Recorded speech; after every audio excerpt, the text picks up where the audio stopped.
नमस्कार, मी पल्लवी पाटणकर. मनोवेदमध्ये आपल्या सगळ्यांचं खूप स्वागत आहे. मनोवेदमध्ये मनाशी संबंधित असणाऱ्या सगळ्या प्रश्नांवर चर्चा केली जाते. जर तुम्हाला या विषयांमध्ये आवड असेल, रुची असेल, मदतीची गरज असेल तर चॅनलला नक्की सबस्क्राईब करा. चॅनलवर रोज एक शॉर्ट अपलोड केला जातो ज्याच्यामधून कमीत कमी वेळामध्ये एक चांगला विचार मांडण्याचा प्रयत्न केला जातो. आज आपण जो बोलणार आहोत, जो विषय आहे आपला आहे ओव्हर थिंकिंग पार्ट 2.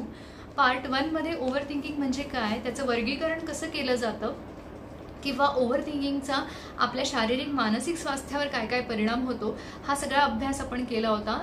ती सगळी माहिती आपल्याला असल्याशिवाय आपल्याला पुढे जाणं अवघड जातं. म्हणूनच आधी आपण कारणांवरती फोकस करतो. कुठली गोष्ट का घडली, कशी घडली हे आपल्याला माहिती असणं महत्त्वाचं आहे. म्हणून ओव्हर थिंकिंगचा आधी एक आढावा आपण घेतला आणि आता ओव्हर थिंकिंग म्हणजेच अतिविचार, याच्यातून बाहेर पडण्यासाठी प्रॅक्टिकल स्टेप्स आपल्याला काय काय उचलणं गरजेचं आहे याचा आपण विचार करतोय.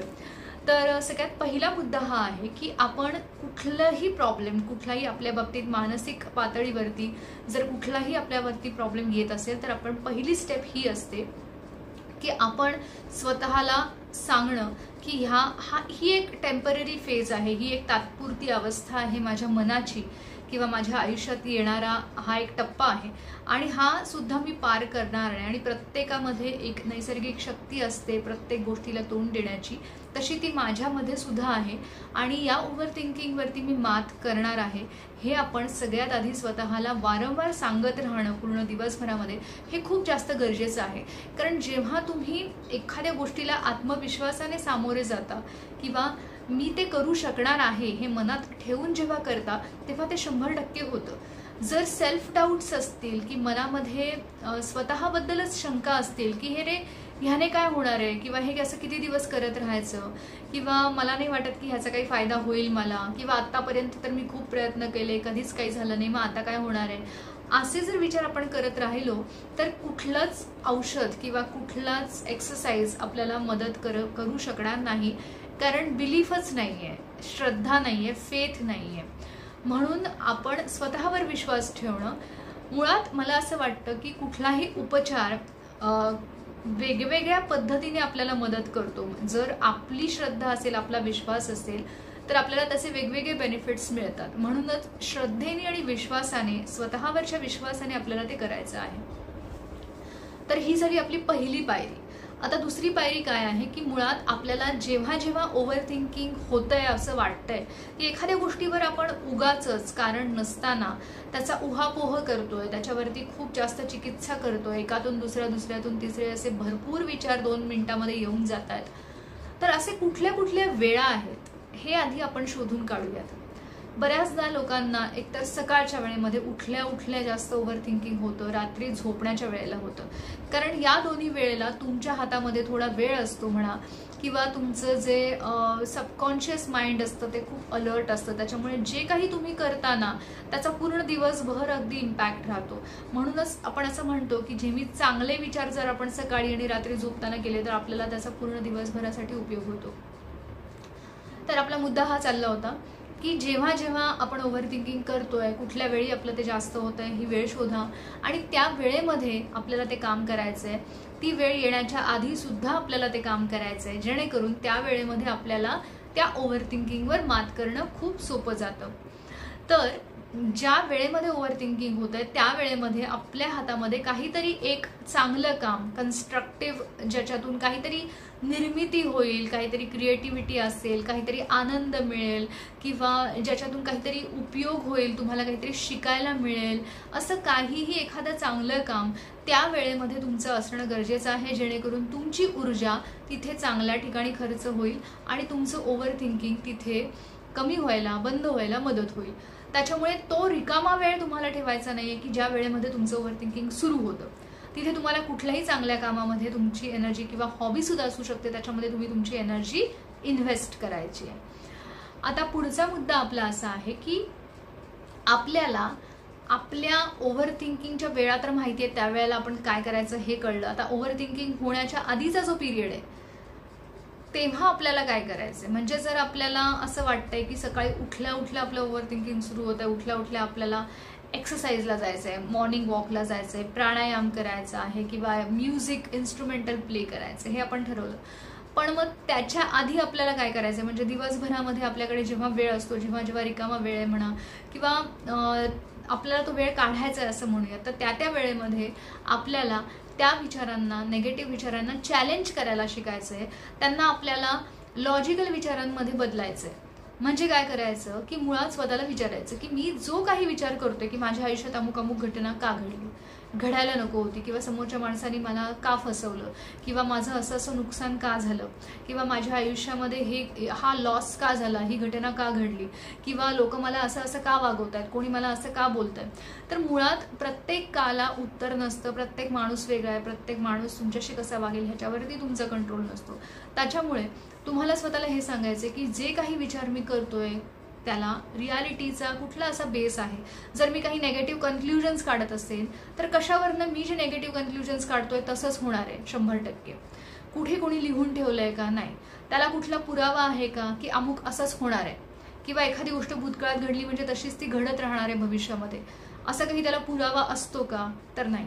किंवा मी जे काही मी कन्क्लुजन काढतोय त्या कुठल्याही कन्क्लुजनला कुठलाही पुरावा नाहीये, कुठलंही लॉजिक नाहीये.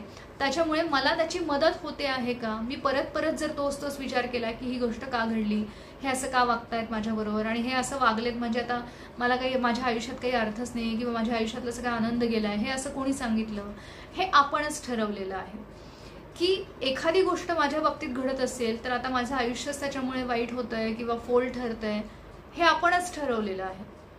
किंवा लोक मला असं वागवतील, लोक मला असं ट्रीट करतील, त्यांना असं वाटत असेल माझ्या बाबतीत, हे तर्क आपण स्वतः काढलेले आहे, ज्याला कुठलाही वास्तवाचा आधार नसतो.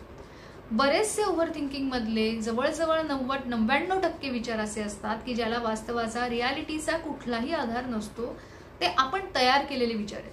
त्यामुळे मुळात या विचारांचा आधी स्वीकार आपल्याला करणं गरजेचं आहे की हे मी स्वतः तयार केलेले विचार आहेत, याला कुठलाही वास्तवाचा आधार नाही, आणि हे मी परत परत रिपीट करून परत परत मनात घोळवून मला त्याचा कुठलाही फायदा होत नाहीये. त्याच्यामध्ये माझी ऊर्जा, माझी शक्ती, माझा वेळ खर्च होतोय, आणि त्याचा माझ्या शारीरिक आणि मानसिक स्वास्थ्यावर सुद्धा परिणाम होतोय. तर आता या विचारांच्या जागी मला लॉजिकल विचार, प्रॅक्टिकल विचार मनामध्ये ठेवायचे, रिअलिस्टिक विचार, की आत्ता मला काय करायचंय, आज आणि आत्ता माझ्यासाठी काय महत्त्वाचं आहे, कुठल्या गोष्टीत माझा वेळ, माझी एनर्जी मी इन्व्हेस्ट करावी, ज्याच्यातून मला फायदा होईल, माझी ग्रोथ होईल, माझी प्रगती होईल, मला आनंद मिळेल, मला चांगलं वाटेल. त्याच्यानंतर ज्या गोष्टी माझ्या कंट्रोलमध्ये आहेत त्याच्यावरती मी लक्ष देईन. अमुक गोष्ट घडली तर काय, अमुक गोष्ट घडली तर काय, काय कोणाच्या बाबतीत काय घडेल हे सगळ्यांच्याच बाबतीत अनिश्चित आहे. जगातला प्रत्येक माणूस हा अनिश्चिततेतूनच जगत असतो, त्याला माहिती नाहीये उद्या काय होणार आहे. मग जे माहिती नाहीये त्याच्या मागे पळत राहायचं की आज जे माझ्या हातात आहे ते करायचं, हा चॉईस आणि हा कंट्रोल नेहमी आपला. त्या चॉईस आणि कंट्रोल बद्दल आपल्याला पॉझिटिव्ह फील करायचंय की आज आत्ता मी काय करावं ज्याच्यातून मला मदत होईल, त्याच्यावरती माझं लक्ष राहील. पुढचा मुद्दा असा आहे की सशक्त असल्याची भावना, की माझ्यामध्ये ती ताकद आहे. आज जी काही परिस्थिती आहे, ज्या काही गोष्टी आहेत, जे काही दुःख आहे, त्यातून मी बाहेर पडण्यासाठी मी स्वतः प्रयत्न करणार आहे, आणि त्यातून मी बाहेर पडणार आहे. मी पुन्हा नॉर्मल आयुष्य, चांगलं हेल्दी आयुष्य जगणार आहे, हे स्वतःला सांगत राहणं हेही तितकंच महत्त्वाचं आहे. भूतकाळामध्ये ज्या काही चुका घडल्या असतील, ज्या काही गोष्टी आपल्याकडनं आपल्याला असं वाटतं की निर्णय चुकले असतील, तर त्याच्याबद्दल परत परत स्वतःला त्रास करून घेण्यापेक्षा की त्या चुकांमधून मी आज काहीतरी शिकून पुढे चाललेलो आहे, किंवा आयुष्यातल्या नकारात्मक गोष्टींमुळे, धक्क्यांमुळे सुद्धा मला काही गोष्टी कळाल्यात नव्याने, आणि त्याच्यामुळे आता पुढे भविष्यात ते होऊ नये ह्याची काळजी मी घेऊ शकणार आहे, तो दृष्टिकोन माझ्यामध्ये आलेला आहे, हा विचार तिथे करणं महत्त्वाचं आहे. तर ह्याला आपण लॉजिकल प्रॅक्टिकल थॉट्स म्हणतो, जे आपल्याला दिवसभरामध्ये 3-4 वेळेला आपण लिहून काढणं, पुन्हा पुन्हा स्वतःला सांगणं, हे ओव्हरथिंकिंग घालवण्यासाठी गरजेचं आहे. ह्यालाच म्हणतो आपण की आपल्या नेगेटिव्ह विचारांना आपल्याला चॅलेंज करायचं आहे. चॅलेंज करायचं म्हणजे त्यांना आव्हान द्यायचंय की तुमचा बेसच नाहीये, तुम्ही जे आहात ते सहजपणाने येणारे आहात आमच्या मनामध्ये, आणि तुमचा बेसच एकदा काढला आम्ही की आमच्या मनात चांगले विचार, पॉझिटिव्ह विचार राहणार आहेत. तर नकारात्मक विचारांना लेट गो करणं आणि पॉझिटिव्ह विचारांना आतमध्ये मनामध्ये जागा देणं हे आपल्याला करायचंय. पुढचा मुद्दा असा आहे रिलॅक्सेशन टेक्निक्स. आता रिलॅक्सेशन टेक्निक्स वेगवेगळे आहेत, ज्याच्यावरती मी आत्तापर्यंत 4 व्हिडिओज बनवलेले आहेत, ज्याच्यामध्ये मी दीर्घ श्वसन कसं करायचं किंवा नकारात्मक विचारांना लेट गो कसं करायचं हे व्यवस्थित सांगितलेलं आहे. तो पहिला भाग होता. रिलॅक्सेशन टेक्निकचा दुसऱ्या भागामध्ये मी सांगितलेलं आहे की आपल्याला मनाला काही सूचना कशा द्यायच्या आहेत, कसा आनंद आपण फील करायचा आहे, अनुभवायचा आहे.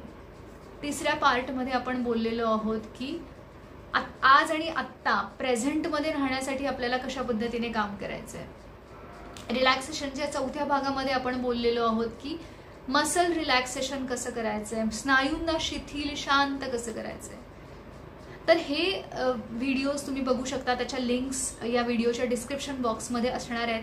त्या चेक करा, व्हिडिओज बघा. कारण रिलॅक्सेशन टेक्निक्ससुद्धा आपल्याला खूप महत्त्वाचे आहेत, ज्याच्यातून आपलं ओव्हर थिंकिंग आपल्याला बऱ्याच अंशी कमी करता येतं. मन शांत झालं की नकारात्मकता कमी आकर्षित होते किंवा ती होतच नाही अजिबात, आणि मग आपण सकारात्मक विचारांना आतमध्ये जागा देऊ शकतो. पुढचा मुद्दा आपला असा आहे की आपल्याला ना जे काही आपण अवॉइड करतो, टाळतो, ते आपल्याला बंद करायचं आहे आणि आपल्याला जास्तीत जास्त एक्सपोजर स्वतःला द्यायचं आहे. काही नवीन शिकायचं असेल शिकायचं, काही नवीन गोष्ट आपल्याला जॉईन करायची आहे कम्युनिटी लेवलवर ती आपण करायची, कुठे आपल्याला कोणाला मदत करावीशी वाटते ती करायची, 4 लोकांमध्ये जाण्याची इच्छा आहे पण तर आपण टाळतोय तरी सुद्धा आपण ते न टाळता ते जायचं. जितकं आपल्याला लोकांशी कनेक्ट होता येईल सामाजिक पातळीवरती तितकं आपल्याला ते होता आलं पाहिजे, व्हायचं आहे. सुरुवातीला नसलं वाटत तरी ते करायचं आहे, कारण केल्यानंतर कळतं की ते आपल्याला किती फायदा देतं. जेव्हा आपण 4 लोकांशी संबंधित आपला काही बोलणं होतं, इंटरॅक्शन होतात, त्याच्यातून आपले पॉझिटिव्ह हार्मोन्स रिलीज होतात आणि त्याच्यातून आपलं ओव्हर थिंकिंग कमी व्हायला नक्कीच मदत होत असते. पुढचा आपला मुद्दा आहे की हेल्दी लाईफस्टाईल, ज्याच्यामध्ये वेळेवर जेवण, वेळेवर झोप आणि व्यायाम ही त्रिसूत्री असते आरोग्याची. रोज त्याच वेळेमध्ये जेवणं, नियमित जेवण, रोज त्याच वेळेमध्ये झोपणं, वेळेवर अगदी रात्री 10 ते 11च्या दरम्यान झोपणं आणि सकाळी वेळेवर उठणं, आणि रोजच्या रोज किमान 20-25 मिनिटं व्यायाम करणं, प्राणायाम करणं, दीर्घ श्वसन करणं, हे होत असेल तर त्याला आपण हेल्दी लाईफस्टाईल म्हणतो. आणि प्रत्येक गोष्ट लिमिटमध्ये करणं, मर्यादेमध्ये करणं. लिमिट क्रॉस झालं की तिथे आपल्या आरोग्याला धोका आलाच म्हणून समजायचं. त्याच्यामुळे ही हेल्दी लाईफस्टाईल आपल्यासाठी महत्त्वाची आहे. आणि ग्रॅटिट्यूड, कृतज्ञतेची भावना, आपल्या आयुष्यात येणाऱ्या सगळ्या चांगल्या गोष्टींसाठी नेहमी कृतज्ञतेची भावना असू द्यावी. ह्याच्यावरती एक येणारा पुढचा व्हिडिओ आहे माझा, त्याच्यामध्ये मी खूप व्यवस्थितपणे एक्सप्लेन करणार आहे की कृतज्ञतेची भावना कशा पद्धतीने व्यक्त व्हावी, त्याचा काय काय फायदा होतो. त्याचा फायदा आपलं मन शांत होण्यासाठी होतो, ओव्हर थिंकिंग कमी करण्यासाठी सुद्धा होत असतो. तर अशा प्रकारे आपल्याला मुख्य जर मुद्दा कळला असेल तुम्हाला तर तो हा आहे की नकारात्मक विचारांना चॅलेंज करणं आहे, रिलॅक्सेशन टेक्निक्स प्रॅक्टिस करणं, मन शांत राहण्यासाठी वेगवेगळ्या गोष्टी करणं, चांगल्या कामांमध्ये स्वतःला गुंतवून ठेवणं, चांगल्या ठिकाणी आपली एनर्जी खर्च करणं, स्वतःवरती विश्वास ठेवणं, या फेजमधून जात असताना थोडं पेशन्स ठेवून श्रद्धेने काम करणं. ह्या सगळ्या गोष्टी करत राहिलो आपण नियमितपणे सातत्याने तर आपल्याला ह्या अतिविचारांवरती मात करणं सोपं जाणार आहे. आपण याच्यातून बाहेर पडणार आहोत आणि पुन्हा एक चांगलं हेल्दी आयुष्य आपल्याला जगायला मदत मिळणार आहे.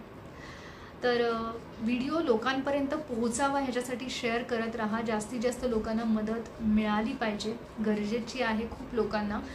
तर त्यासाठी शेअर करायला हवं आहे. आणि व्हिडिओ आवडला असेल तर लाईक करा. चॅनलवरती वेगवेगळे व्हिडिओज येत राहणार आहेत. चॅनलला सबस्क्राईब करा. धन्यवाद.